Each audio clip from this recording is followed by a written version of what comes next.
네, 안녕하세요. 영계입니다. 오늘도 라디오처럼 한번 편하게 이야기를 가져보도록 하겠습니다. 제가 오늘 리뷰할 영화는 이 아리 에스터라는 감독의 미드소마라는 영화입니다. 이게 굉장히 작품이 좀 난해하고 좀 묘사가 끔찍하다라고 알려져 있어서 제가 각오를 조금 하고 봤는데요. 근데 저는 그냥 무서운 영화, 아니 뭐 공포 영화 요 정도로만 알고 있었는데 야, 이게 막상 보니까 좀 평범한 일반인 분들이 시청하기에는 좀 묘사가 불친절한 연출도 많고, 그리고 또 좀 잔인하고 끔찍한 장면도 많아서, 네, 쉽지는 않겠더라고요.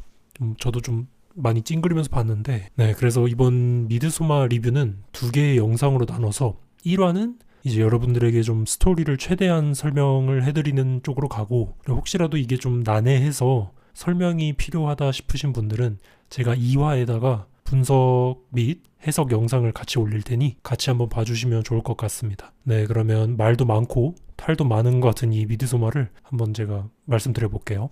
참고로 미드소마 감독판을 저는 봤습니다. 그래서 원래 있던 그냥 미드소마 일반 극장 개봉보다는 조금 더 내용이 더 들어간 것 같아요. 그래서 감독판 기준으로 제가 설명드리겠습니다. 네, 영화의 시작은 이렇습니다. 영화의 첫 화면에 어떤 그림이 그려져 있는데 어떤 의미가 직관적으로 보이는 게 아니고 뭐 위쪽엔 태양과 달이 있고 뭐 눈 내리는 풍경이 보이고 사람들이 축제를 즐기는 모습 등이 막 그려져 있어요. 이것부터 사실 좀 난해하죠. 그러면서 그림이 이렇게 양쪽으로 싹 갈라지면서 눈이 엄청 내리고 있는 숲의 풍경이 나옵니다. 동시에 사운드로 이제 삐리리 삐리리 하는 전화음이 계속 울리면서 숲 안쪽으로 점점 확대가 돼요. 그러다가 카메라가 확대되다가 결국 어떤 집 안에 있는 유선 전화기까지 딱 모습이 들어갑니다. 그러고 나서 부재중 음성 녹음이 딱 뜨는데 그 내용이 뭐냐? 어떤 여자가 엄마 아빠 잘 있냐? 나 데니인데 방금 동생한테서 좀 무서운 메일을 받았다. 듣기로는 뭐 엄마 아빠가 좀 싸운 것 같다고 들었는데 뭐 별일 아니지? 그냥 걱정돼서 건 거니까 뭐 아무 때나 시간 될 때 전화를 줘. 잘 있어 이러면서 녹음이 끊깁니다. 그러고 나서 방금 했던 대사의 주인공, 그러니까 영화의 주인공인 데니가 나옵니다. 데니가 이제 노트북 안에 이제 주인공의 동생이 보낸 메일이 같이 이렇게 보여져요. 근데 데니의 동생 테리라는 친구가 뭐라고 썼냐면 이메일로 언니 나 더 이상은 못하겠어. 나 모든 게 캄캄하고 이제 엄마랑 아빠도 곧 올 거야. 잘 있어. 이렇게 메일 문자를 보낸 상태로 더 이상 답장이 없습니다. 그래서 이 잘 있어 이 말이 너무 불안하잖아요. 사실 동생을 둔 입장에서. 그래서 알고 보니까 이 동생 테리가 정신적으로 좀 문제가 있었다는 거예요. 조울증이라고 영화에서 나옵니다. 그러면서 되게 불안한 얼굴로 주인공 데니가 남자친구한테 전화를 겁니다. 뭐 하고 있어? 놀고 있다고? 혹시 끝나고 뭐 우리 집 한번 들를래? 뭐 이렇게 말을 해요. 남자친구가 이제 그래? 뭐 약간 이런 말투로 뭔지 아시죠? 약간 사람이 막상 좀 가기 귀찮기도 하고 좀 힘들기도 하고 내키지 않을 때 있잖아요. 뭐 멀기도 하고 뭐 왔다 갔다 힘들기도 할 때 그런 느낌이 말투에 좀 묻어져 나오면서 남자친구가 그래 뭐 갈게 뭐 이래요. 그러면서 남자친구가 하는 말이 좀 너무한 게 이 동생 얘기를 주인공 데니가 하니까 야 근데 동생이 한두 번 그러는 것도 아니고 좀 너무 그렇게 마음 쓰지 마라. 사실 너가 좀 동생 얘기를 하면은 좀 호들갑을 떠는 경향이 있다. 그러면서 원래 동생 테리가 조울증이잖아. 이런 식의 말투가 공격적이지는 않는데 단어 자체가 좀 너무하죠. 그러면서 좀 편하게 생각하고 마음을 놔라. 이런 의미에서 얘기를 해요. 아무리 그래도 좀 남자친구들도 너무하긴 한데 하여튼 주인공 데니도 불안해서 막 눈물이 그렁그렁 맺힌 상태로 통화를 하고 있는데 그래 뭐 알겠다. 너 말도 일리가 있어. 이러면서 이따 보자 하고 끊어요. 그러자마자 그냥 그 주인공이 친구한테 전화를 걸어서 방금 있던 남자친구랑 있었던 일을 또 한탄을 막 시작을 합니다. 야, 내가 너무 가족 힘든 얘기를 계속하고 그러니까 이 남자친구가 좀 지치나? 야, 이거 어떡하냐? 이러면서 전화기 너머로 계속 얘기를 하는데 그 이제 데니의 그냥 찐친인 거죠. 걔가 이제 야, 그런 거를 받아주는 게 이제 남자친구지 이러면서도 막 통화를 해요. 그래서 막 데니가 좀 되게 불안한 상황이 그려집니다. 그러고 바로 넘어가면은 이제 남자친구의 상황으로 카메라가 옮겨가요. 근데 남자친구 또 어떠냐? 옆에서 이 친구들이랑 같이 막 약간 펍 같은 술집에 있는데 다 같이 이 남자친구, 주인공의 남자친구의 이름이 크리스찬입니다. 이 크리스찬한테 야 인마 너 그냥 헤어져라 이참에 너 1년 넘게 좀 헤어지려고 질질 끌고 있는데 고민하고 있냐 이러면서 애들이 막 뭐 야 너 박사학위도 해야 되는데 너 지금 미루고 있는 것 자체가 좀 너 약간 피약적인 심리다 이러면서 막 진짜 그 남자인 친구들끼리 하는 대화 알죠? 그냥 무지성으로 그냥 야 옆에서 헤어져라 이러면서 그래요. 그리고 이놈들이 진짜 웃긴 게 뭐 갑자기 옆에 몸매가 좀 좋아 보이는 이쁜 여자 종업원이 뭐 잔돈 필요하냐 이러면서 테이블에 말 걸고 지나가니까 야 너 저 여자 봤지? 너 바로 작업 걸면 된다 저 여자한테 이러면서 어떤 놈이 뭐 6월에 우리 가기로 한 스웨덴 거기 스웨덴 언니들은 또 어떡할 거냐 이러면서 하여튼 아주 그냥 남자친구 얘는 또 심각해 있는데 옆에서 바람을 막 오지게 잡죠. 헤어지라고. 지금 그러니까 주인공 댄이랑 남자친구 크리스찬의 상태가 사실 이제 헤어지기 직전까지 간 상태라고 보면 되는 거죠. 지금 이미 영화 시작부터 그렇습니다. 그러던 와중에 이 친구들이 한창 놀리고 있던 와중에 또다시 크리스찬한테 주인공 데니가 전화를 겁니다. 그래서 막 나가는데 옆에 요 마크라는 놈이거든요. 얘가 이놈이 말을 좀 거들면서 야 이건 진짜 학대 수준이다. 너는 남자친구가 아니라 뭐 심리 상담사다 뭐 이러면서 뭐라 그래요. 그래서 크리스찬은 전화를 받으려고 이렇게 나가는데 이게 전화를 받자마자 갑자기 전화 건너편에 있는 주인공 데니가 엉엉 울면서 아 안돼 이러는 말만 계속 반복해요. 막 엉엉 울면서. 그러고서 컷이 넘어가는데 무슨 상황이냐. 그 아까 봤던 전화기 녹음 음성 녹음이 걸렸던 아빠랑 엄마가 있던 집에 소방관들이 헬멧을 쓰고 막 들어갑니다. 그리고 BGM은 엄청 음산하고 소름 끼치는 현악기가 막 배경음악으로 깔려요. 그러면서 소방관들이 어머니랑 아버지를 이 시신 담는 봉투 있죠. 거기에다가 넣고 나가는데 카메라가 저 멀리서부터 동생 아마 테리인 거겠죠. 그것처럼 보이는 여자가 무슨 마스크에 길다란 가스호스를 연결시키고 앉아서 눈 뜬 채로 죽어 있어요. 이게 진짜 이 화면이 소름이 끼치는데 계속 멀리서 그 소름 끼치는 음악이랑 주인공 데니가 울면서 소리치는 게 계속 이어지면서 이 남자친구가 데니를 달래주고 있는 모습을 한 10초 정도 천천히 클로즈업으로 나갑니다. 와 이게 진짜 실제로 보면은 설마 이 엄마 아빠가 뭔 일 있는 게 아니겠지라고 앞에 깔아놨잖아요. 근데 설마 하다가 결국 그 모습을 불길한 모습을 갑자기 넘어가는 게 아 이게 심리적으로 되게 기괴하고 불쾌한 느낌이 엄청 들어요. 그래서 이때부터 아 이거 미드소마 보면서 엄청 불쾌하다고 하는데 이게 시작됐구나 이게 그런 생각이 바로 들더라고요. 이렇게 충격적인 연출의 오프닝이 끝나고 바로 넘어갑니다. 이제 여자친구 데니는 며칠이 좀 지났는지 조금은 괜찮아 보이는 모습으로 어떤 파티 장소에 남자친구랑 같이 있습니다. 그래서 주인공 데니, 남자친구인 크리스찬, 그리고 옆에 크리스찬 친구들인 아까 막 뭐라 했던 애들 있죠. 크리스찬의 친구, 마크, 조시, 펠레가 이렇게 다 같이 모여 있어요. 그러면서 우리 6월에서 7월 얘기한 그 스웨덴 하지 축제 미드소마라고 불리는 그 하지 축제 2주 뒤에 갈 준비 됐지? 뭐 이런 얘기가 나와요. 남자친구가 뭐 알지. 근데 뭐 난 간다 해도 안 갈 거지만 뭐 이러면서 머쓱하게 딱 봐도 그 여자친구한테 미리 말 안 하고 스웨덴 간다는 걸 말 안 하고 들켜서 변명식으로 막 얘기를 해요. 그러면서 집으로 들어오자마자 바로 또 이제 얘기가 나오죠. 주인공 데니가 크리스찬한테 얘기를 합니다. 스웨덴 축제 뭐 아까 말했던 거 뭐냐 이러니까 크리스찬이 뭐 내가 가고 싶었다고 하지 않았나? 뭐 이러면서 슬슬 말다툼이 시작이 됩니다. 아니 뭐 가고 싶다고 얘기를 했는데 가기로 결정한 거는 몰랐지 않느냐 내가 그거 좀 미리 좀 말해주지 이러면서 그러니까 크리스찬이 뭐 오늘 막 정했다 이러면서 조금 예민하게 굴고 그러면서 이제 데니가 내가 아니다 예민해서 미안하다 이러면서 부담 주는 게 아니다 미안하다 이러면서 울먹이면서 조금은 영화상에서는 약간 데니가 남자친구한테 집착하는 것처럼 보이게 크리스찬한테 좀 매달려요. 그러니까 크리스찬이 가만히 있다가 그 상황을 모면하려는 건지 뭔지 모르겠지만 그냥 그럼 스웨덴 같이 갈래? 뭐 이렇게 물어봐요.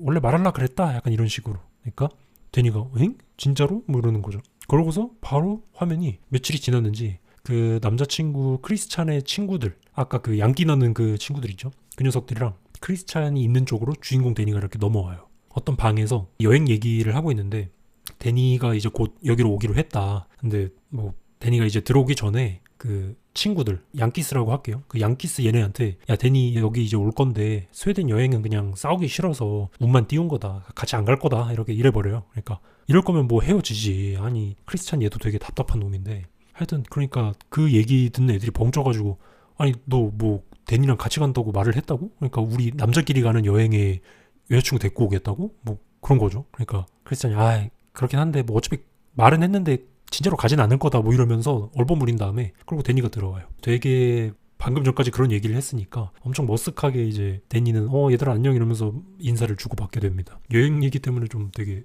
어색한 대화를 약간 이것저것 하다가 잠시 크리스찬이랑 요 마크 얘네 둘이 어디로 나가고 그 요 양키스 중에 펠레라는 애랑 얘기를 해요. 근데 여기서 이 펠레라는 얘가 누구냐면 얘네가 이제 크리스찬을 포함한 요 친구들 3명이 대학교에서 요 인류학 수업이라는 거를 전공으로 듣고 있나 봐요. 근데 아마도 졸업과제인 것 같아요. 그래서 졸업과제를 위해서 레포트를 내기 위한 뭐 친구도 있고, 마침 축제하는데 너희도 유럽 한번 여행 가자. 그래서 내 고향에 이 펠레라는 놈이 내 고향이 스웨덴에 있는데 이번에 하지 축제를 한다. 그러니까 이제 미드소마가 열릴 때 같이 가서 뭐 너는 레포트 쓰고 뭐 너는 뭐 이제 놀 사람들 놀자 뭐 이런 상황이었던 거예요. 그러니까 남자끼리 같이 뭐 여행 가는 겸 뭐 그런 거죠. 그래서 주인공 데니랑 이제 데니도 이제 은근슬쩍 끼게 됐으니까 이 펠레랑 데니랑 단둘이서 이렇게 하지 축제에 대해서 이야기를 하는데, 여기서 좀 이상하게 크리스찬 친구들, 그러니까 이 양키스들은 이제 신나게 그냥 유럽 언니들이랑 놀 생각을 하고 있는데, 여자친구인 데니가 끼면 솔직히 좀 제대로 못 놀잖아요. 그래서 남자들끼리 가서 뭐 헌팅하고 뭐 이럴 생각을 하고 있는 것 같은데, 여자친구 온다는 것 자체는 솔직히 좀 못마땅하고 내켜하지 않는 상황이어야 하는데, 펠레 이놈이 좀 이상한 게 데니랑 이야기하면서 야 진짜 이거 보이죠. 너무 사람 좋은 표정으로 하면서 야 너가 이번 스웨덴 여행에 끼게 돼서 난 진심으로 너무 좋다. 너한테도 진짜 좋은 경험이 될 거다. 이런 말을 해요. 그래서 약간 뭔가 이상한 분위기가 조금은 전 여기서 느꼈는데, 진짜 진심을 담은 표정으로 막 그렇게 호의를 보여요. 여행을 온다는 거에 대해서. 그래서 뭔가 되게 수상하죠. 그래서 또 이어서 하는 말이, 너 소식을 듣고 내가 정말 많이 슬펐다. 나도 부모님을 옛날에 잃었어서 진짜 이해한다. 막 이래요. 이게 사실 갑자기 만나서 얘기 꺼내기엔 조금 민감하죠. 그러니까 주인공이 갑자기 그냥 감정이 북받쳐 올라서 화장실을 막 뛰쳐가요. 그런데 여기서 화장실 문을 열자마자 바로 스웨덴 가는 비행기 속 화장실로 컷이 이어집니다. 그렇게 데니가 비행기에서 눈물을 흘리는 장면으로 바로 이어지면서 음산한 배경음악이 쫙 깔리면서 그렇게 바로 스웨덴으로 넘어가는 걸로 컷이 넘어갑니다. 그래서 지금 상황은 어찌저찌 최근에 가족을 잃게 된 주인공 데니, 그리고 남자친구인 크리스찬, 그리고 양키스 이 3명, 얘는 마크, 그리고 옆에 얘는 이 하지 축제를 애들한테 초대를 한 펠레, 그리고 요 하지 축제를 논문 주제로 쓰고 있는 조시, 이렇게 해서 총 5명이 스웨덴에 도착을 해서 차를 타고 이동을 계속합니다. 그래서 데니까지 낀 상태로 드넓은 이 스웨덴의 어떤 초원에 잠깐 그 마을 도착하기 전에 잠깐 멈추게 돼요. 그래서 요 넓은 초원에서 언덕에는 해가 되게 밝게 내리쬐고 있고 엄청 산뜻한 이 공원에 사람들이 드문드문 있는 모습이에요. 그러면서 이제 펠레가 자기 미드소마가 열리는 그 마을에 알던 그 마을 출신 사람들이 지금 마을 들어가기 전에 여기 몇 명 있다. 그래서 막 소개를 해줘요. 여기는 누구고, 내 친구 누구고 이러면서 한 명 한 명씩 거기 초안에 있는 사람들을 소개를 해줍니다. 그렇게 소개를 해주던 와중에 펠레가 이 잉마르라는 남자를 소개를 시켜주는데 얘는 펠레의 형제다 이러면서 자기가 소개를 해줘요. 그러면서 동시에 나 방금 친구들이랑 요거 좋은 거 하나 했다. 너희들도 같이 하자 이러면서 딱 봐도 그 대마초 같은 그 마약을 이제 건네줘요. 주인공 데니는 사실 조금 내켜하지 않는 것 같은데 약간 좀 분위기가 가분사가 될 것 같으니까 뭐 어찌저찌 하다가 같이 하자 해가지고 주인공을 포함한 양키스에다가 요 남자친구 크리스찬까지 다 같이 잠시 동안 요 초원에 누워가지고 대마를 하게 됩니다. 그래서 결국 다 같이 어느 언덕에 앉아서 요 마약이라면 좀 그러니까 보약을 다 같이 맛있게 먹어요. 근데 지금 여기가 스웨덴이잖아요. 이 스웨덴 여름의 하지, 여기가 북유럽 쪽이니까 이때 이 지역이 위도상으로 해가 지지 않는, 그러니까 백야 상태가 유지가 되는 거예요. 지금이 이 밝은 햇빛이 저녁 9시라는 거죠. 그러면서 다들 보약 기운이 올라와가지고 이제 취하는 와중에 주인공도 보약 기운이 싹 올라와서 막 자기 손에 무슨 잡초가 자라는 듯한 이런 게 막 환각으로 영화에서 보여줍니다. 그러던 와중에 갑자기 펠레가 진짜 너무 좋다. 너희는 진짜 내 가족이야. 이런 말을 해요. 근데 그걸 들은 주인공이 한창 잘 잊고 있었는데 가족 얘기가 싹 들리니까 불안 증세 같은 게 확 올라오는 거죠. 그러면서 막 그게 약 기운이랑 엄청 겹쳐지게 돼요. 이게 되게 무섭게 표현되는 게 지나가다가 주변에 사람들이 초원에 이제 둘러앉아서 막 웃고 있는데 영화상에서 데니를 보고서 막 비웃어요. 비웃는 것처럼 보이고 어떤 화장실 오두막에 막 땀을 뻘뻘 흘리면서 데니가 들어가니까 화면이 울렁울렁거리면서 보여요. 그러다가 세수하려고 화장실에서 불을 딱 켜면은 거울 뒤편으로 그 자살한 동생 있죠. 입에 그 가스 마스크를 쓴 상태로 있는 그 동생이 모습이 딱 보이다가 깜짝 놀라서 이제 거울을 보니까 자기 얼굴이 막 흘러내리는 것처럼 보입니다. 그래서 혼비백산하면서 이제 오두막에서 도망쳐 나옵니다. 그러면서 확 기절을 해버리는데 주인공이 눈을 뜨는 시점이 되면은 이미 하루가 지나 있습니다. 사실 아까 그 보약 기운 때문에 공포스러운 그 불안 증세랑 함께 환각을 보고 나서 뛰쳐나오고서 이제 기절하듯이 잠을 자고 다음날에 일어난 거죠. 저는 여기서 느낀 게 초반도 그렇고 계속 이 영화의 공포 연출 자체가 뭔가 심리적으로 불쑥불쑥 튀어나오는, 그러니까 마치 공황 발작이나 불안 증세 이런 것처럼 묘사가 되어요. 점프 스퀘어처럼 막 깜짝 놀래키고 이런 거는 거의 없는데 느닷없이 평범한 일상에서 이제 데니에게 있어서는 가족같이 어떤 트리거가 발동이 딱 되면은 갑자기 분위기가 이제 사람 막 옥죄어와요. 비유를 들자면 내가 오르막길에 막 자전거를 끌고 올라가다가 갑자기 딱 놓치는 것처럼 이 영화를 보는 내내 그렇구나 하다가 이제 이러면서 약간 이러면 안 되지 않나? 이런 리액션이 계속 나오게 돼요. 뭐 하여튼 초반부터 많이 빡셉니다.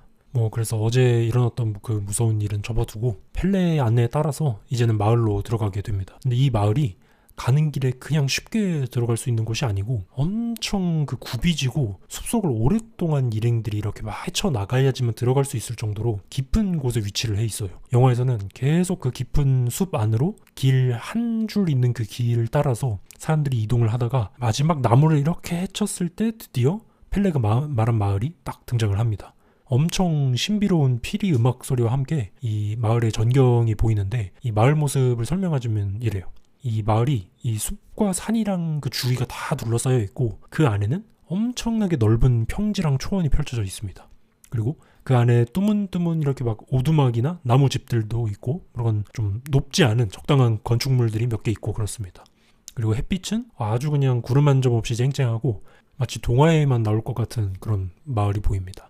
그리고 사람들은 어떻냐? 여기 마을 주민들은 머리에 무슨 풀로 만들어진 왕관 같은 것도 막 쓰고 있으면서 하얀색 소복 같은 복장을 단체로 입고 있어요.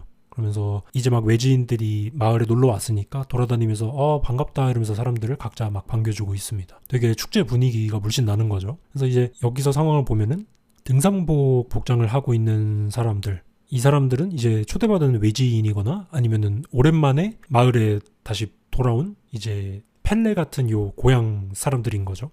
그리고 하얀 소복을 입은 사람들은 전부 이 마을에 계속 살고 있는 마을 주민들입니다. 그래서 이 스웨덴의 어느 마을, 여기 마을의 이름이 이제부터 호르가라고 영어에서 부르게 되는데요. 이 호르가 마을에서 주인공 데니, 남자친구인 크리스찬, 그리고 남자친구의 친구들, 그러니까 양키스 요놈들이 도착을 하게 됩니다. 총 친구들 5명이 이렇게 도착을 합니다. 그래서 이제 오자마자 바로 사람들이 웅성웅성 거리면서 단상 앞으로 모이는데 단상 위에 올라선 어떤 발표자가 막 축제에 대해서 어떻게 설명을 해줍니다. 이 설명 내용이 뭐냐면 자, 우리 뭐 호르가 마을에서 이번 하지를 맞아가지고 절기 중에 하지 있죠. 그 하지를 맞아서 이제부터 축제를 시작한다. 이 축제는 90년마다 한 번씩 돌아오는 것이다. 그리고 오늘부터 9일간의 축제를 시작하도록 할 것이다. 이러면서 좀 의식 같은 거를 진행을 하기 시작해요. 그 의식이 뭐냐면 횃불을 가져와서 뭐 어떤 할아버지한테 넘기고 막 그 허공을 보면서 무슨 홀령들한테 소리를 치고 그리고 어떤 진열을 맞춰서 마을 사람들이랑 우리 주인공 일행이랑 이렇게 쭉 앉아가지고 첫 의식을 함께 같이 합니다. 이때까지만 해도 그냥 의식이 약간 우리 관광지 가가지고 외국의 문화구나 하는 거 그냥 구경하듯이 그냥 그런 분위기입니다. 크게 별다를 것도 없고 뭐 이상한 것도 없습니다. 그러고서 계속 이어서 의식이 진행되는데 이제는 막 사람들이 뛰어다니기 시작해요. 그래서 여기 주인공인 데니, 남자친구 크리스찬, 이 양키스의 마크, 조시, 그리고 펠레, 그리고 또 이 펠레 형제가 아까 나왔던 그 잉마르 있죠. 얘가 또 데리고 온 또 다른 남녀 커플이 있어요. 여기 여자는 코니, 그리고 남자는 사이먼인데 이렇게 외지인들 총 7명과 그리고 외지인을 데리고 온 펠레, 잉마르 뭐 이렇게까지 해서 돗자리 같은 거를 이렇게 펴놓고 사람들이 막 뛰노는 걸 지켜보고 있는 거죠. 그런데 여기 사람들이 또 막 그냥 뛰어노는 게 아니고 막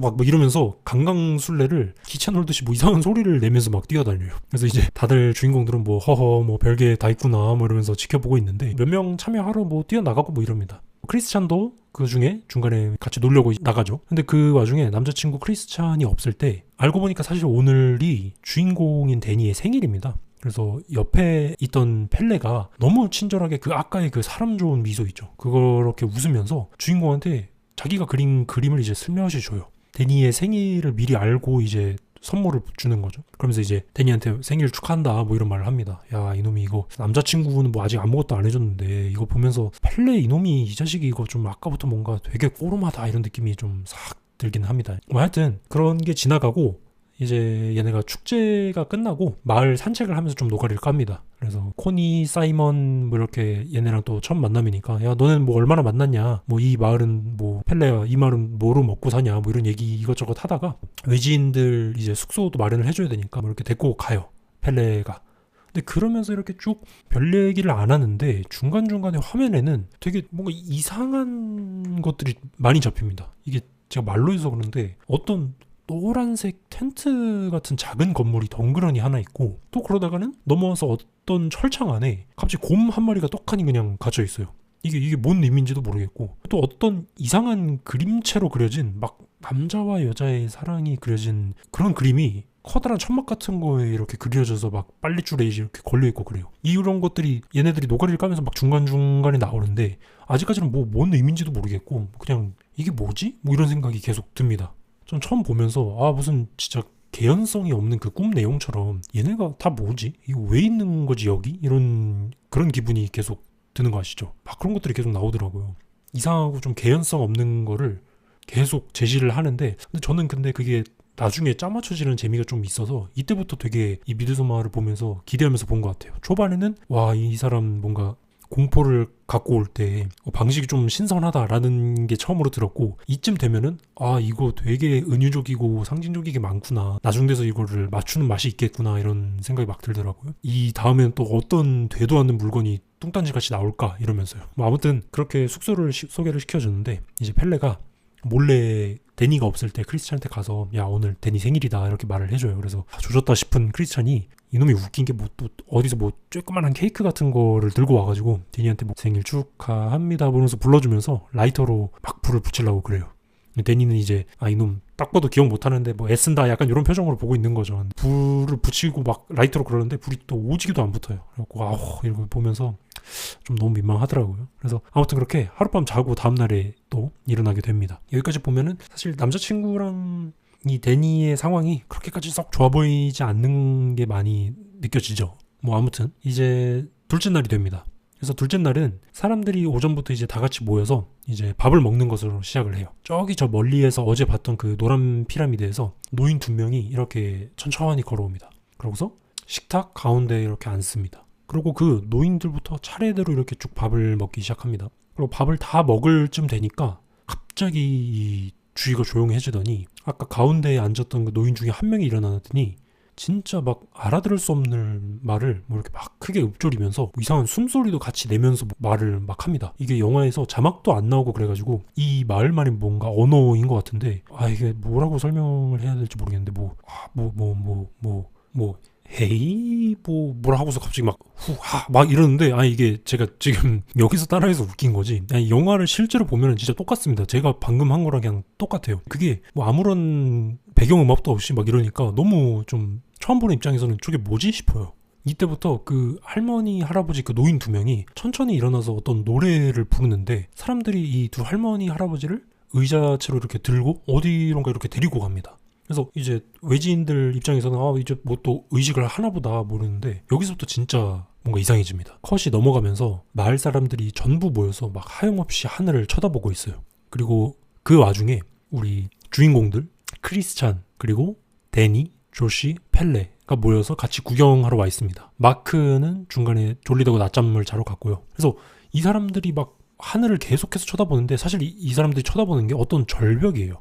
그리고 그 절벽을 하염없이 그냥 계속 쳐다보고 있어요. 음악도 뭔가 신비로운 음악이 쭉 나오고 있는데 갑자기 절벽 위로 아까 그 노인들이 올라옵니다. 그러면서 옆에 같이 그 의자를 들어주던 마을 사람들이 그 할머니 할아버지 노인들의 양손에 조그만한 칼로 이렇게 상처를 내요. 그러고서 그 노인들이 손에서 피가 날 거 아닙니까? 그 상태로 천천히 절벽 가운데에 어떤 커다란 비석이 있는데 그 비석에 어떤 문자가 새겨져 있어요. 그 비석에 노인이 손바닥으로 피를 이렇게 쭉 바릅니다.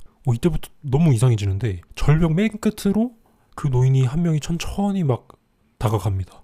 그걸 보면서 이제 영화가 엄청 불안불안하게 설마 이런 식으로 데니도 되게 설마 하는 듯한 그런 표정으로 계속 그 절벽을 쳐다봐요. 그러다가 그 절벽 끝에 다다른 노인이 할머니가 먼저 하늘을 향해서 어떤 막 손짓을 막 하고 너무 당연하게 이 막 무슨 연출이 막 확 들어가는 것도 아니고 그냥 가만히 그 멀리서 절벽 아래로 쑥 하고 그냥 떨어져 버려요. 이게 무슨 과도하게 뭐 클로즈업을 들어가는 것도 아니고 절벽 위에서부터 아래로 그냥 떨어지는 걸 그냥 훅 하고 카메라가 잡고 그냥 퍽 부딪혀요.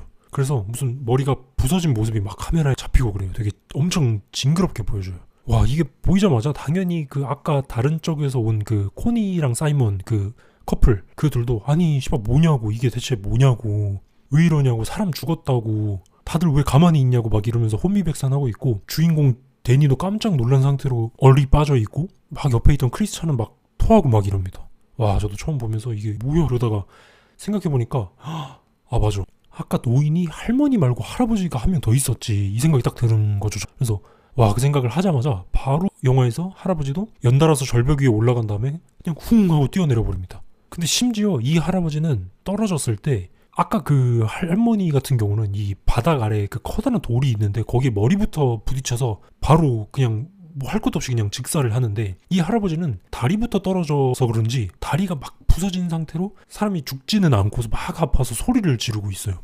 이게 너무 기괴한데, 이제 아래에서 그러니까 가만히 구경하던 마을 사람들이 이걸 보자마자 막 엉엉 울어버려요. 이게 진짜 소름 돋아요.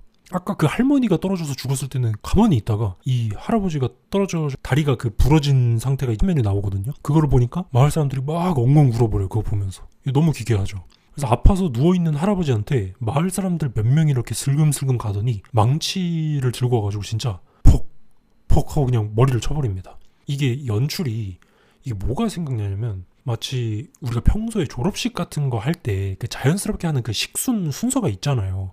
근데 이 사람들한테 그 지금 이 의식이 마치 그 졸업식처럼 그냥 당연하게 이렇게 흘러가는 그 순서처럼 인식하고 있는 게 보여지는 게 영화에서 볼 때마다 너무 무섭더라고요. 하여튼 그래서 이미 이 상황을 봤으니까 이제 마을 아닌 외지 사람들은 당연히 그냥 막 소리 지르고 막 욕하면서 이 난리가 난 거죠. 그러니까 이 의식을 진행을 하던 그 좀 대빵 같아 보이는 어떤 여자가 와가지고 막 설명을 해요. 야, 이거는 우리한테는 이게 풍습이다. 아니, 오해하지 마라. 우리 호르가 마을에서 이 인생 주기의 막바지에는 직접 생을 마감을 하면서 자연으로 돌아간다. 그러고 그렇게 죽은 사람이 그 사람의 이름을 새로 태어나는 아기한테 건네주면서 우리는 순환을 한다. 이런 논리예요. 고통과 두려움과 뭐 수치 속에서 죽는 게 아니고 우리는 생명을 다른 사람한테 주면서 뭐 자연으로 돌아가는 거다. 그러니까 우리는 90세가 되면은 우리는 이렇게 생을 스스로 마감을 한다. 뭐 이런 얘기를 하는 거예요. 이게 우리 마을의 논리와 풍습이다. 이러면서 이해해달라. 뭐 이러면서 막 설득을 해요. 와, 저도 말하면서 좀 소름이 돋는데, 이런 충격적인 뭔가 풍습이 어딘가에 뭔가 있을 법할 것 같아서 어딘지 모르게 좀 현실적이라서 그래서 더 저는 기괴하게 느껴지는 것 같아요.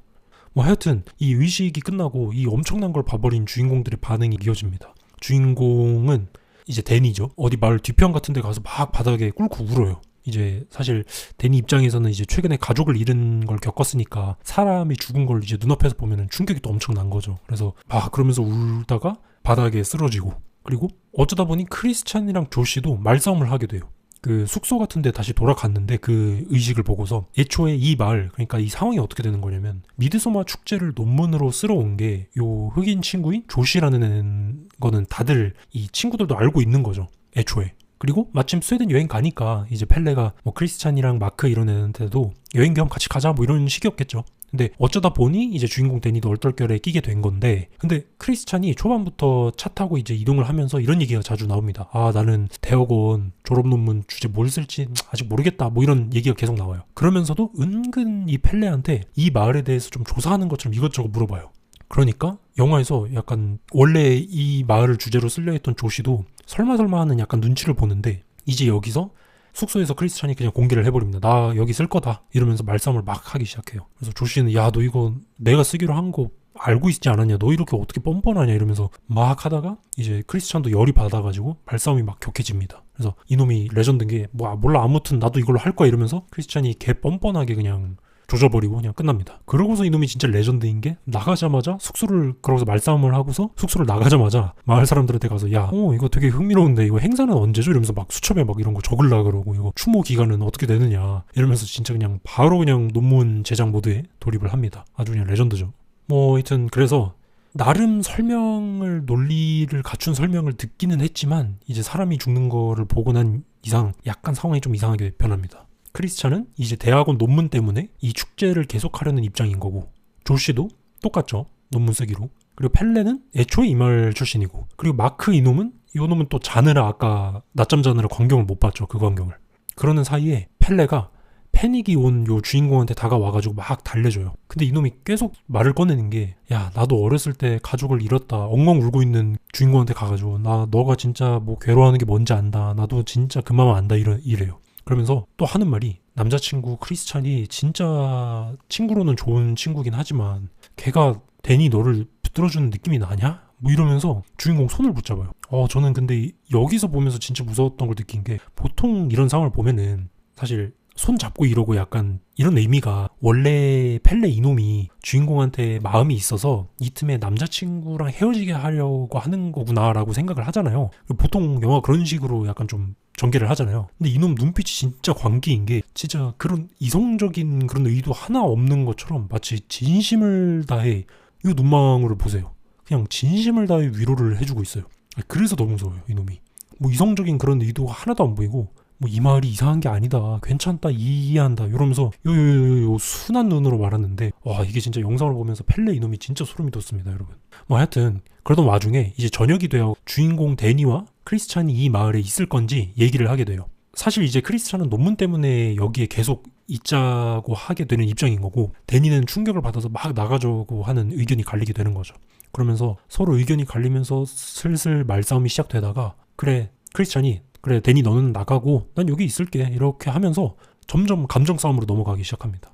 그러니까 이제 데니도 예전부터 쌓아왔던 것처럼 막, 너 나를 이제 안 좋아하는 거구나, 뭐 안 좋아해서 그런 거지, 이러고, 크리스찬도 옛날 일들 막 꺼내면서 너가 나를 뭐 자격지심 느끼게 했다, 뭐 이러면서 옛날에 쌓인 일들을 막 꺼냅니다. 그러면서 사이가 좀 안 좋아진 상태로 숙소로 다시 돌아와요. 그래서 일단은 크리스찬은 무조건 논문 써야 되니까 여기 남게 되는 거고, 데니는 나가고는 싶은데 그렇다고 크리스찬이 아직은 있는다 그러니까 먼저 나가기도 좀 그렇고, 봐서 나가고는 싶은데 또 논리적으로 뭐 얘기를 하는 거 들어보면, 마을의 풍습이어서 그럴 수도 있나? 뭐 약간 그런 느낌이겠죠. 그래서 일단은 이날까지는 또 자게 돼요. 그러면서 데니가 불안해가지고 이 조씨한테 수면제 하나만 빌려가지고 자려고 잠을 청합니다. 근데 밤중에, 야, 뭐 데니가 깰라, 뭐 이러는 소리가 뭐 들리면서 누군가 몇 명이 막 숙소에서 나갑니다. 그러더니 데니만 덩그러니 남겨두고 차 타고 도망을 가요. 근데 그게 같이 왔던 남자친구 크리스찬, 마크, 조시 이런 애들인 거죠. 주인공이 소리를 지르면서 막 입에서 검은 연기가 뿜어져 나오면서 교차점으로 죽은 엄마 아빠랑 가스 마스크 쓰고 죽은 동생의 이미지가 막 겹치면서 소리를 막 지르다가 잠에서 딱 깹니다. 중간중간에 약간 이게 뭐지 싶은 연출이나 컷들이 많이 있는데, 심리적으로 이제 데니의 상태를 보여주는 화면들이 많이 나와요. 지금 요것도 꿈 내용이긴 하지만 사실 데니의 심리 상태가 지금 많이 몰리고 있다라는 걸 보여주고 있는 거죠. 이제 그 끔찍하게 죽은 마을의 노인들이랑 자기한테 있었던 일들, 그러니까 부모님이 죽고 동생이 죽은 그 모습들이 그 아까 노인들과 막 겹쳐 보이면서 꿈속에 막 나오기 시작하는 거죠. 하여튼 여차저차 해서 그래도 일단은 셋째 날이 됩니다. 셋째 날 아침에는 펠레가 이제 조시랑 크리스찬이 논문을 쓰기로 했으니까 와가지고 뭐 장로님한테 얘기해봤는데, 실명이랑 지역 이름 바꾸는 거면은 그 정도면 써도 된다, 이렇게 허락을 받았다, 뭐 이런 얘기를 해줍니다. 그리고 크리스찬이랑 데니는 어제 있었던 일을 그래도 조금은 화해를 하는 화해 모드로 좀 바뀐 것 같아 보여요. 근데 그런 것들과 반대로 한꺼번에 슬슬 불안불안한 일들이 영화에서 막 쏟아지기 시작합니다. 이제 첫날에 축제 때 이제 손잡고서 막 이렇게 기차놀이를 했던 거 기억나시죠? 그때 어떤 여자애가, 붉은 머리를 한 여자애가 있거든요. 그 여자애가 돗자리 피고 앉아있는 크리스찬 근처로 가가지고 엉덩이를 이렇게 탁 차고 막 장난을 쳐요. 그런 일이 이제 있었는데, 요 셋째 날 아침 되니까 펠레가, 야, 너 내 동생 기억나냐? 뭐 너 엉덩이 차고 가네. 걔가 너한테 뭐 좀 관심 있는 것 같던데? 뭐 이런 얘기를 하죠. 요거부터 살짝 불안하고, 그리고 또 제일 껄렁한 놈이죠. 요 마크. 얘는 무슨, 나 소변 좀 봐야겠다 이러면서 어디 그 마을 좀 으슥한 곳에 근처 가가지고 죽어있는 그 쓰러진 나무 근처에서 이렇게 일을 보고 있는데, 갑자기 그 마을의 어떤 중년 남자가 불같이 막 화를 내면서 달려와가지고 막 소리를 지르기 시작해요. 그래서 막 그 영어가 아닌 그 스웨덴어겠죠 아마도, 막 뭐라 하면서 하는데 막 번역은 잘 안 되고, 그러면서 마크는 깜짝 놀래가지고 마을 사람들 막 다 달려나와서 그 아저씨 말리고 있는데, 펠레도 이제 마크를 챙기면서, 야, 이거 네가 방금 오줌 싼 나무가 우리 조상들이 담겨있는 나무다, 야, 무덤에다가 오줌 싸면 안 되지 않느냐, 이러면서 막 설명을 해줘요. 그러면서 아저씨는 저 뒤편에서 노발대발 하면서 막 그러고 있고, 마크는 아니 내가 알았겠냐, 뭐 그냥 나무인데 그걸 내가 어떻게 하냐 뭐 이러고, 뭐 사과해야 되냐 뭐 약간 이런 얘기하고 있고, 뒤편에서는 그 아저씨가 무슨 뭐 대성통곡을 하고 그러는데, 뭐 하여튼 뭔가 불안불안한 일들이 이제 셋째 날쯤 되니까 슬슬 터져 나오기 시작합니다. 그러고 동시에 그 첫날에 같이 왔던 또 다른 외지인 커플 기억나시죠?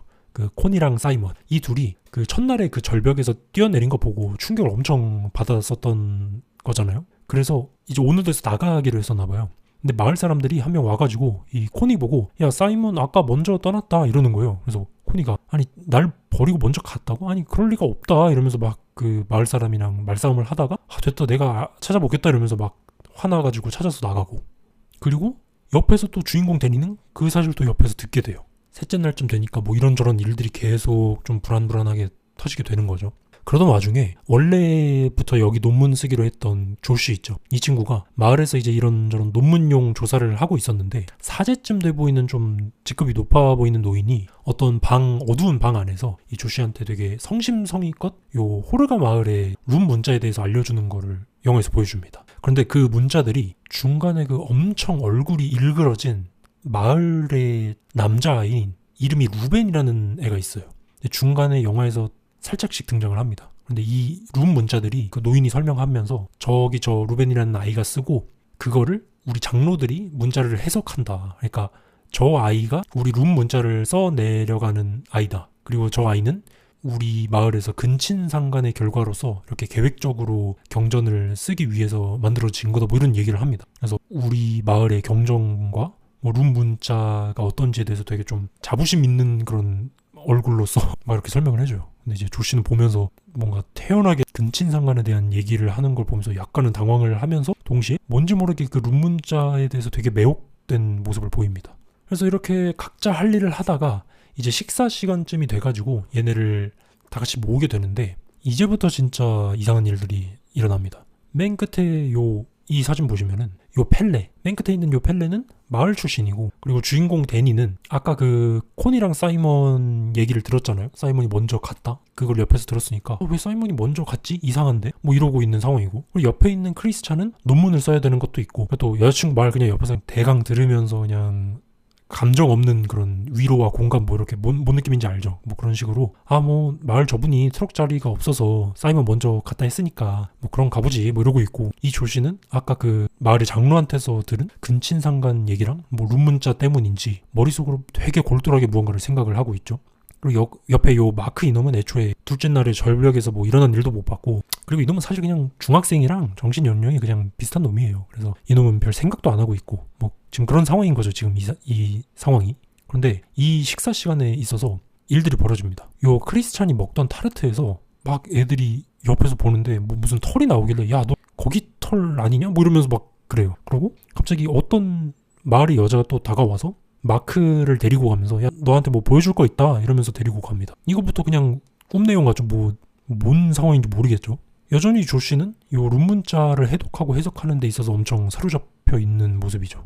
그런데 이 조씨가 룬 문자를 해석을 성공을 해서 그런 건지 아니면 그냥 되게 사로잡혀 있어서 그런지는 모르겠는데, 엄청 불안해하다가 이날 밤이 됐을 때 아까 장로한테 설명을 들을 때 절대 사진을 찍으면 안 된다 이런 얘기를 들었는데도 불구하고, 아까 그 경전이 있던 그 어두운 그 건물 안으로 들어가서 폰 카메라로 몰래 경전을 찍습니다. 그래서 막 이렇게 몰래 밤중에 찍고 있는데, 이제 밖으로 나가려고 하는데 누가 문틈 사이로 이렇게 떡하니 서 있어요. 그래서 저는 이때 좀 깜짝 놀랐는데, 엄청 어두워서 뭐가 있는지도 잘 보이지도 않는 상태에서 누군지 이제 분간이 잘 안 되는 거죠. 근데 옷차림새가 아까 그 마을 여자 따라갔던 그 마크인 것 같은 거예요. 그래서 조시가, 야 마크 여기 왜 있냐? 야 우리 여기 있다가 걸리면 진짜 죽는다 이러면서 빨리 나가자 이러고 있는데, 마크를 쳐다보는데 어째 움직임이 막 없어요, 얘가. 그래서 이상해서 자세히 보던 와중에 갑자기 뒤에서 누가 망치로 조시 머리를 확 후려치면서 기절시켜버립니다.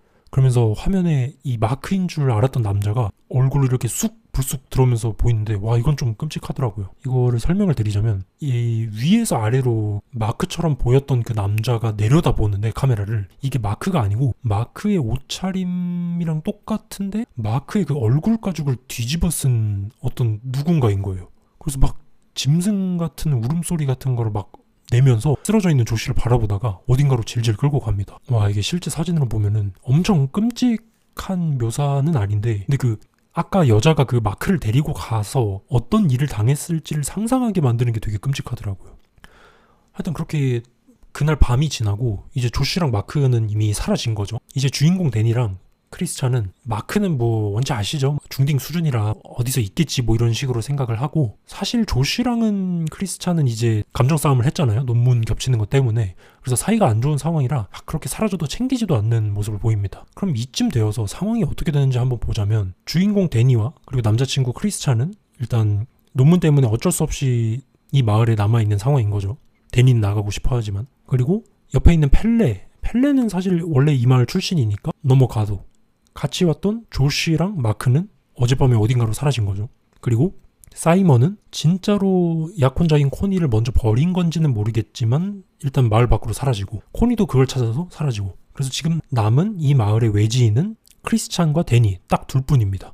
이 상태에서 또다시 축제가 시작이 됩니다. 그러면서 크리스찬은 잠깐 누가 보자고 한다 그래서 어디로 데려가고, 주인공 데니는 또 어떤 마을 사람들이, 여자들이 와가지고 춤을 추는 의식이 있다, 그래서 같이 하자 이래서 크리스찬이랑 데니가 이제 따로 흩어져서 헤어집니다. 먼저 데니가 간 곳은 이래요. 엄청 넓은 초원이 이렇게 쫙 펼쳐진 곳에 거대하게 십자가 형상의 어떤 길을 세워놓고, 그걸 중심으로 이렇게 동심원을 이렇게 사람들이 그리고 있습니다. 서로 손을 잡고 강강술래처럼 이렇게 동심원을 동그랗게 대형을 만들어요. 그러고서 막 그냥 신나는 음악이 막 틀어지면서 미친 듯이 이 사람들이 그 중심을 기준으로 막 돌기 시작합니다.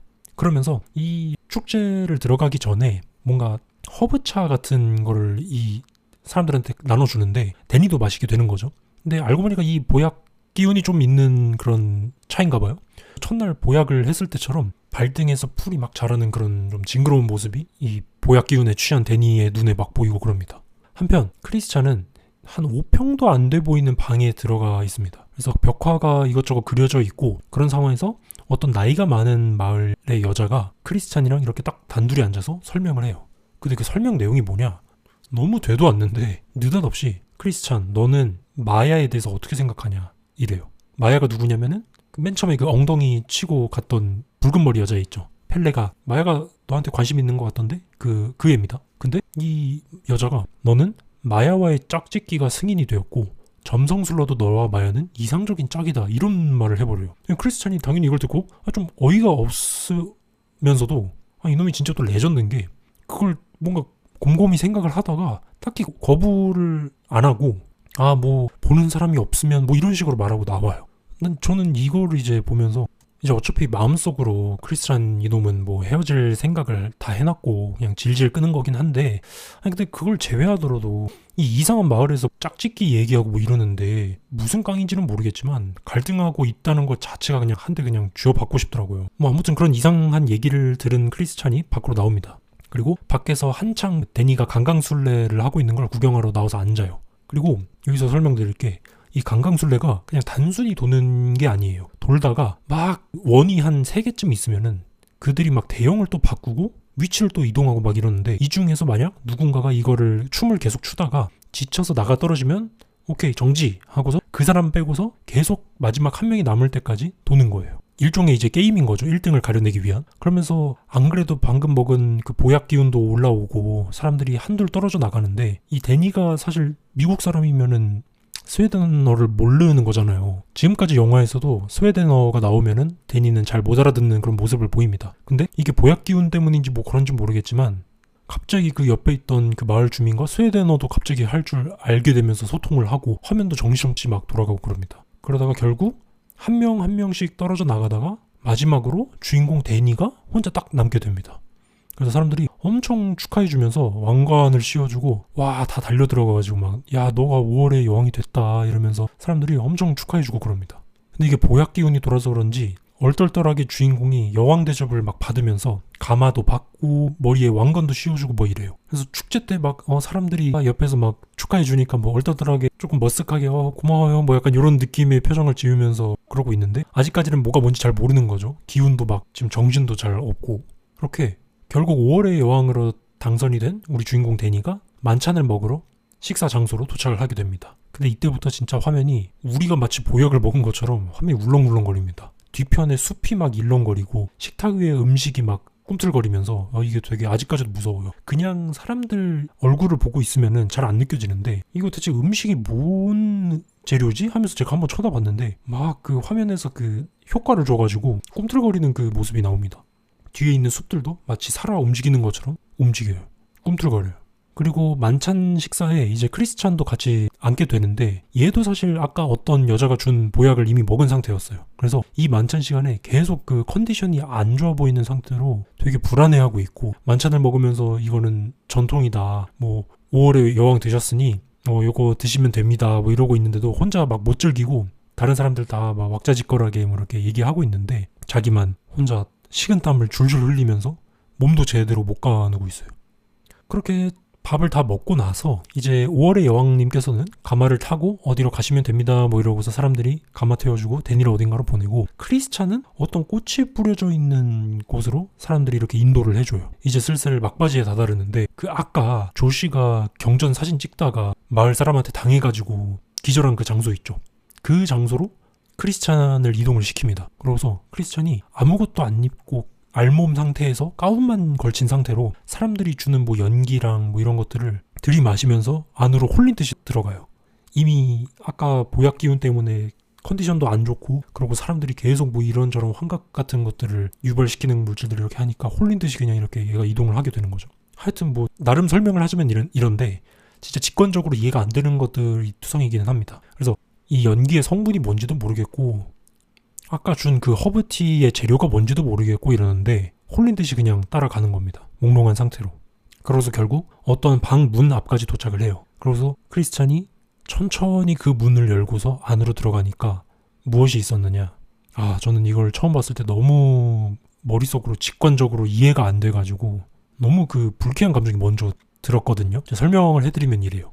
그 아까 그 짝짓기가 허락됐다는 그 마야라는 여자애가 아무것도 안 입은 채로 나체 상태로 어떤 꽃이 수놓아진 침대 같은 위에 이렇게 누워있고 그 누워있는 정가운데 누워있는 그 침대 바로 뒤편에 마을의 여자들처럼 보이는데 그 사람들도 아무것도 안 입은 그러니까 실오라기 하나 안 걸친 그 나체 상태로 이렇게 쭉 줄지어서 아치 형태로 들어오고 있는 크리스찬을 손을 잡고서 바라보고 있어요. 와 이게 말로 설명해서 잘 모르실 수 있는데 이때 이 사람들 표정을 보면 어딘지 모르게 뭔가 좀 행복해 보이는 그런 미소를 띠고 있습니다. 그래서 와 그 약간 사이비 마을이나 아니면은 광신도 마을에서 뭔가 무서운 일들이 벌어진다라는 생각을 하고 저는 영화를 봤던 거였는데 이걸 뭔가 무섭다라는 느낌보다 이게 대체 뭐지? 무슨 상황인 거지? 이해조차 안 되는 그런 것들이 계속 나오는데 그중에 이게 정말 최고였던 것 같아요.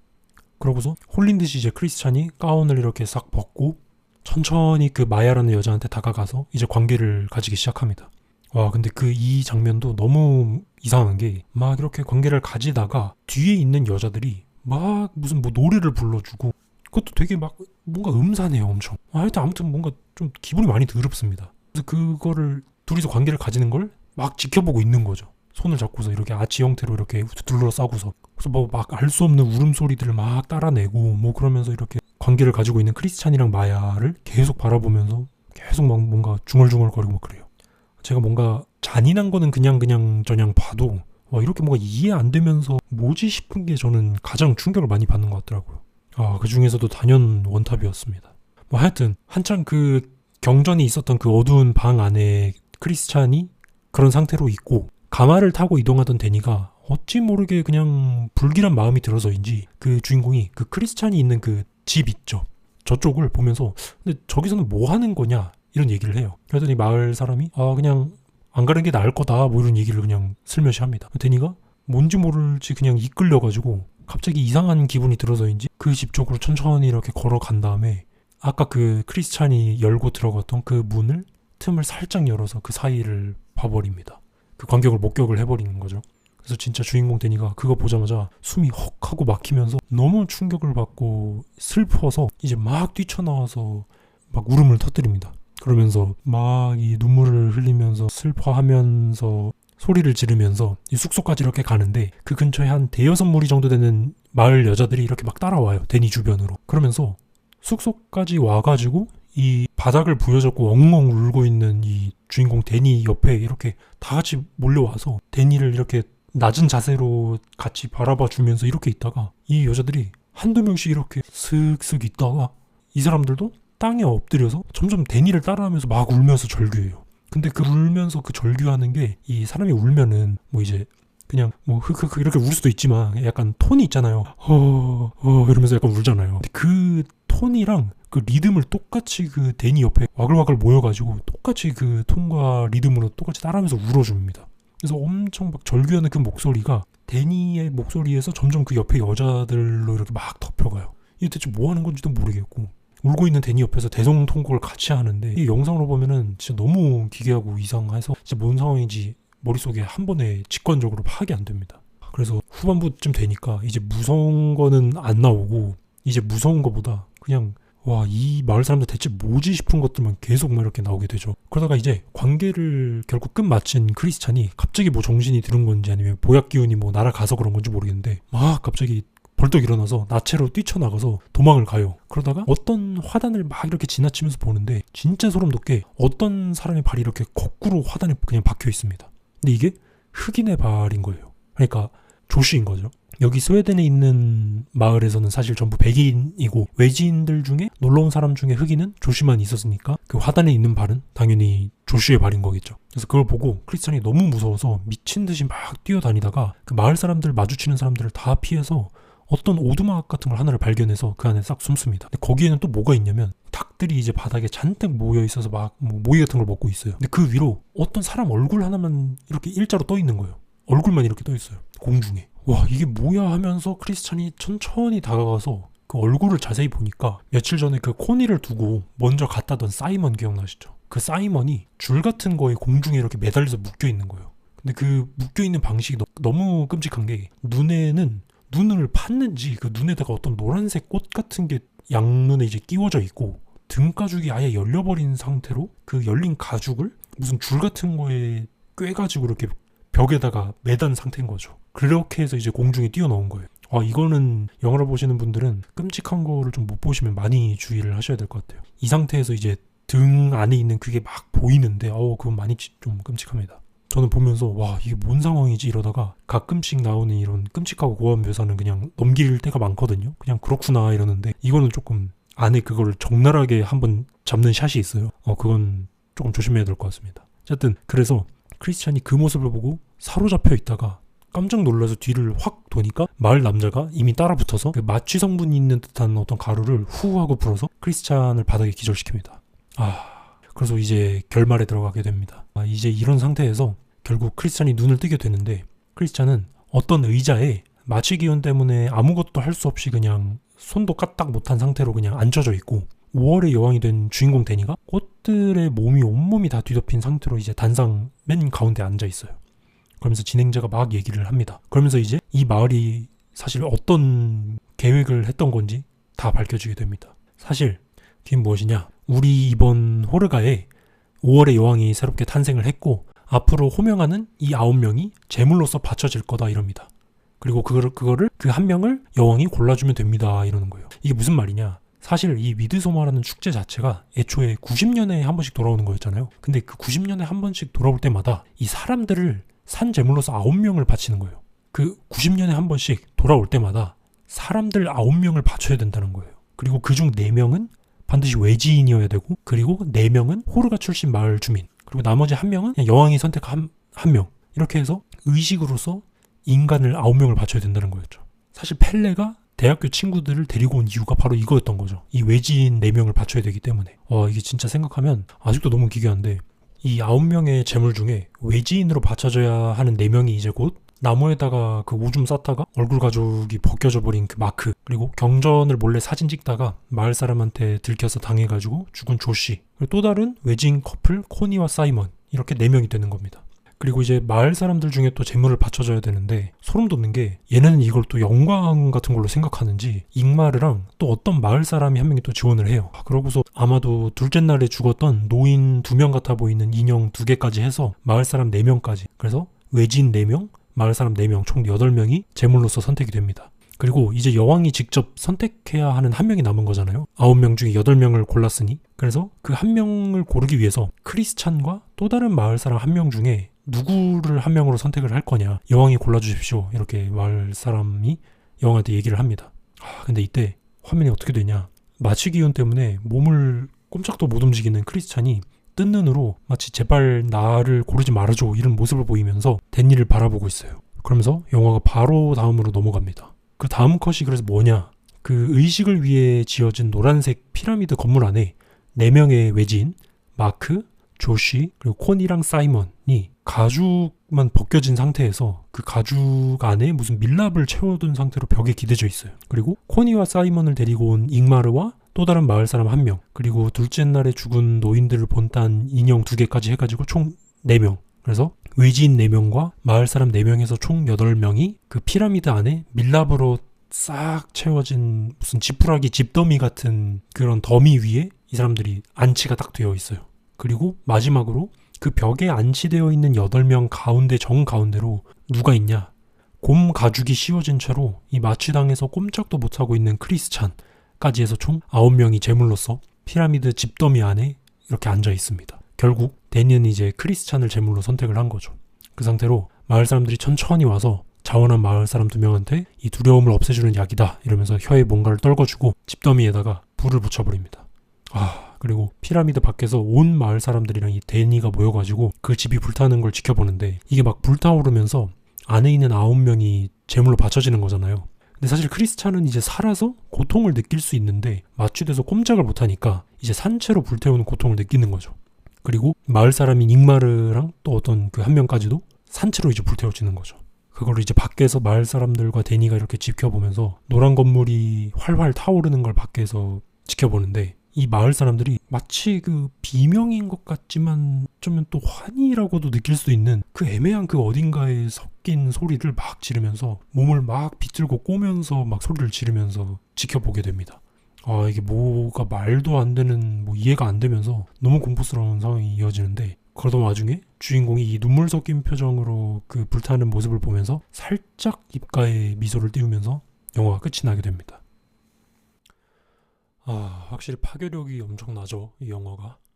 그래서 이게 이 호르가 마을이 애초에 90년마다 산재물을 바치기 위해서 외지인들을 끌어들인 것이었고, 그리고 이 마을 안에서 애초에 고여있는 이 마을 사람들 안에서 계속해서 아이를 낳다 보면 이제 근친상간을 할 수밖에 없고, 그러면서 유전병이 생기니까 이제 외지인 중에 뭐 크리스찬 같은 애를 점 찍어서 이 마을의 여자랑 또 아이를 만들게 한다는 거죠. 이게 사실 이런 이야기가 나오면은, 아니 거기서 도망치면 되지 않냐, 아니 뭐 하고 있냐, 뭐 이런 생각이 보통 들잖아요. 근데 이게 중간에 절벽에서 그 노인 떨어졌을 때 있죠.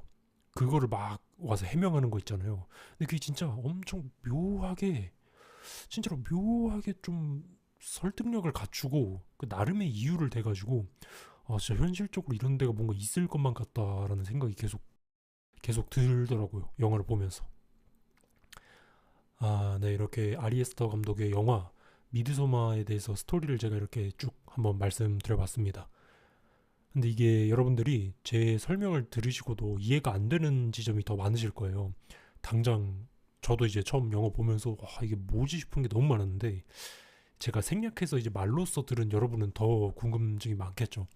뭐 이 곰탱이는 또 뭐고, 이 의식은 또 무슨 의미고, 또 벽화 그림은 또 뭘 뜻하는 거냐, 그리고 또 데니는 또 왜 여왕이 되고 크리스찬은 또 제물로 왜 선택이 된 걸까, 이런저런 의문점과 뭐 떡밥 같은 것들이 많아서 제가 여기에 더하면 또 너무 길어질 것 같아서 미드소마 또 2편을 만들어서 거기에다가 개인적인 미드소마의 분석 아니면은 해석 이런 것들을 좀 올려놓겠습니다. 그래서 궁금하신 분들은 한번 바로 찾아봐 주시면 좋을 것 같고요.